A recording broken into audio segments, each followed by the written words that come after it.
बिस्मिल्लाहिर्रहमानिर्रहीम। अस्सलाम वालेकुम। मुअज़्ज़ज़ नाज़रीन, उम्मीद है आप खैरियत से होंगे और अल्लाह से दुआ भी है कि अल्लाह करीम आपको अपनी हिफ्ज़ व अमान में रखे।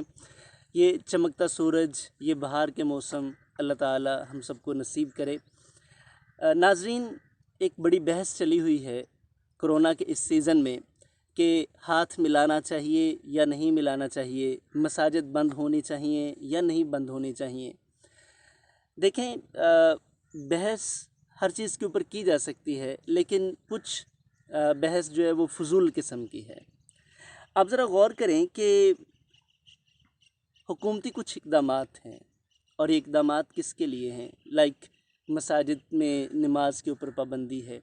असल में मसाजिद के ऊपर पाबंदी नहीं है, पाबंदी इज्तमाआत के ऊपर है। हमें थोड़ा बात को समझने और करने में थोड़ा फ़र्क होता है। देखें, इज्तमाआत के ऊपर पाबंदी है, कहीं पे भी लोगों का इकट्ठा होना ठीक नहीं है। क्यों ठीक नहीं है?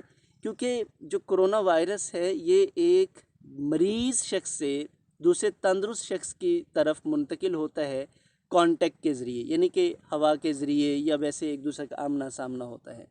तो इसलिए इज्तमाआत के ऊपर पाबंदी है।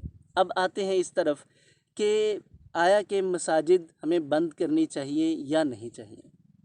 गौर करें, मेरा आपसे एक सवाल है कि बताइए, क्या आपके घर में कोई शख्स आपकी इजाज़त के बगैर आ सकता है? तो आपका जवाब यकीनन होगा कि नहीं आ सकता। तो जो अल्लाह का घर है, मसाजिद अल्लाह के घर है ना, तो जो अल्लाह का घर है, क्या उसकी इजाज़त के बगैर मैं और आप उसके घर में जा सकते हैं? बिल्कुल भी नहीं जा सकते। नाज़रीन, ये कोरोना वायरस सिर्फ़ एक वजह बन गया है और हम सबको समझाने के लिए एक वजह बना है। देखें, दुनिया का कायदा कानून ही आप देख लें कि जो घर का मालिक है वो इजाज़त नहीं दे रहा कि हम उसके घर में आएँ, तो फिर ज़रूरत है ना कि उस घर के मालिक को मना लिया जाए। कोई ना कोई तो नाराज़गी हुई होगी। हम क्या करते हैं, अगर दुनिया में कोई बंदा हमसे नाराज़ हो जाए, हम उसके डेरे, उसके घर में जाना चाहें, तो हम उससे माज़रत करते हैं, उसे मनाते हैं किसी तरीके से। तो फिर आज हमारे लिए ये बड़ा सबक है कि वो जो उस घर का मालिक है, मतलब अल्लाह रब्बे कायनात हैं, कहीं ना कहीं हमसे कुछ ना कुछ ऐसा ज़रूर हुआ है जिसकी वजह से वो हमसे खफा है। और मैं और आप सब जानते हैं कि कौन कौन सी कहाँ कहाँ पे गलती है, और उस गलती को मानने का आज एक मौका मिला है। नाज़रीन, उम्मत मोहम्मदिया के ऊपर एक बड़ा अल्लाह करीम का इनाम है। वो इनाम क्या है? अल्लाह करीम ने पूरी रोई ज़मीन को मुसलमानों के लिए मस्जिद बना दिया है। आपका घर, आपकी दुकान, आपके बाज़ार, हर वो जगह जो पाक है वो आपके लिए मस्जिद है। आप अल्लाह की बारगाह में झुक सकते हैं।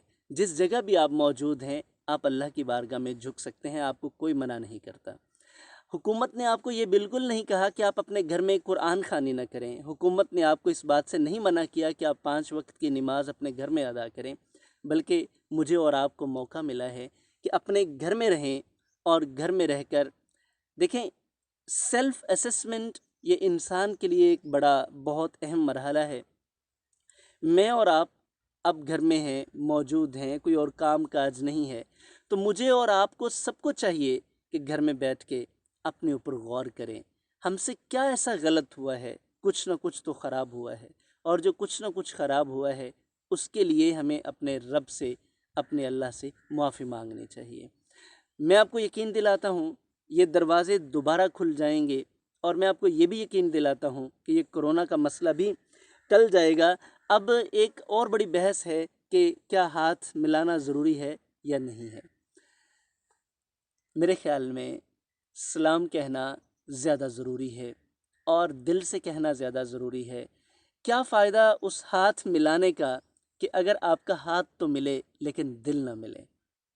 तो नाज़रीन, सलाम बुलाइए, ये मुखालफत न करें, ज़िद में न करें कि जी मैंने हाथ लाजमी मिलाना है। सलाम कहना सुन्नत है, मुंह से अल्फाज अदा कीजिए और वो अल्फाज आपके दिल से दूसरे के लिए सलामती मांगें। ये सलाम आपके लिए भी और दूसरे के लिए भी बाइस खैर होगा। लेकिन ये ज़िद में कि जी मैंने हाथ मिलाना ही मिलाना है, हाथ मिलाएं लेकिन आपका दिल न मिले, आप में वो खलूस ना हो, तो इस हाथ मिलाने का भी کوئی فائدہ نہیں ہے۔ تو فضول بحث میں نہ پڑیے، یہ وقت بحث کرنے کا نہیں ہے بلکہ سوچ سمجھ استعمال کرنے کا ہے، اپنے رب سے معافی مانگنے کا ہے، تقسیم ہونے کا نہیں ہے، متحد ہونے کا ہے۔ تو ہمیں ضرورت ہے متحد ہونے کی۔ ایسا ممکن ہے کہ حکومت پاکستان اس طرح کے کچھ اقدامات کر دے، یقیناً ہم انفرادی سطح پہ سوچتے ہیں، وہ ملکی سطح پہ سوچتے ہیں۔ ایسا ممکن ہے کہ پورے ملک میں ایک اذان ہو جائے، نماز کے لیے ایک وقت ہو جائے۔ اگر ایسا کر دیا جائے تو ایک ہی وقت میں ایک اذان ہو، سبھی لوگ اپنے اپنے گھروں میں لاؤڈ سپیکر میں جماعت کروا دی جائے اور سبھی لوگ اپنے اپنے گھروں میں باجماعت نماز بھی ادا کر سکتے ہیں اگر علماء اس بات پہ متفق ہوتے ہیں۔ لیکن ایسا ممکن ہے، ایسا کیا جا سکتا ہے۔ تو یہ بلا وجہ کی بحث میں پڑنے کی بجائے ایک دوسرے کی قدر کرے، ایک دوسرے کی احتیاط کرے، ایک دوسرے کے لیے اچھا سوچے، یہی ہم سب کے لیے بہتر ہے۔ دعا ہے کہ اللہ کریم ہم سب کا حامی و ناصر ہو۔ والسلام۔